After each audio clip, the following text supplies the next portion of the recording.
চট্টগ্রাম আদালতে হামলা ভাঙচুরের মামলায় আত্মসমর্পণ করতে হাজির হয়েছেন চিন্ময় কৃষ্ণ দাসের ৬৪ জন আইনজীবী। এই মুহূর্তে সেখানে আছেন রিপোর্টার শফিকুল আলম। সরাসরি যাচ্ছি তার কাছে।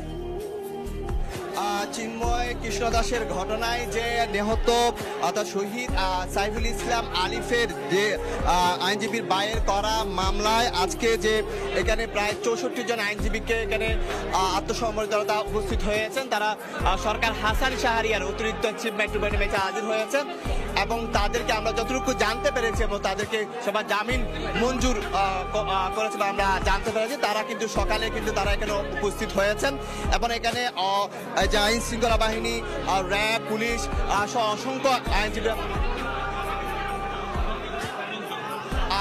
উপস্থিত ছিলেন এবং এখানে পুলিশ সদস্যরাও ছিলেন। এই মুহূর্তে আমরা দেখতে পাচ্ছি আদালতের বাইরে উপপক্ষের আইনজীবীরা তারা রয়েছেন এবং যে ৬৪ জন যে আইনজীবীর জামিন তারা মঞ্জুর করেছে মানে তারা জানিয়েছেন এবং এখানে র্যাব, বিজিবি সহ আইন শৃঙ্খলা রক্ষা বাহিনীর সদস্যরা ছিল।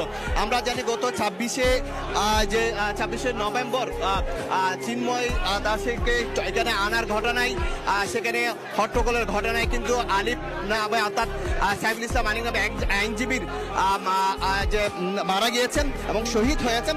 তার মামলায় কেন্দ্র করে কিন্তু আজকে তার ভাই জাহান আলম যে মামলাটি করেছেন সে মামলায় ১১৬ জন আসামি ছিল।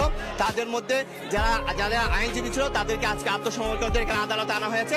এই মুহূর্তে আমরা দেখতে পাচ্ছি যে আইনজীবীরা সেখানে অর্থাৎ বিচারকের যে কামরায় যে তারা ছিল সেখান থেকে তারা আইনজীবীরা একে একে তারা কিন্তু সেখান থেকে বের হয়ে এসেছে। আমরা যতটুকু জানতে পেরেছি জামিন মঞ্জুর ৬৪ জন যে যারা আইনজীবী ছিল তাদেরকে জামিন মঞ্জুর করেছে বলে আমরা জানতে পেরেছি। সবকিছু মিলিয়ে যেটি বলতে পারি যে তারা আত্মসমর্পণে যারা ৬৪ এসেছে তাদের জামিন মঞ্জুর করা হয়েছে। এই ছিল আমার কাছে সর্বশেষ তথ্য। সরাসরি যুক্ত ছিলাম চট্টগ্রামে।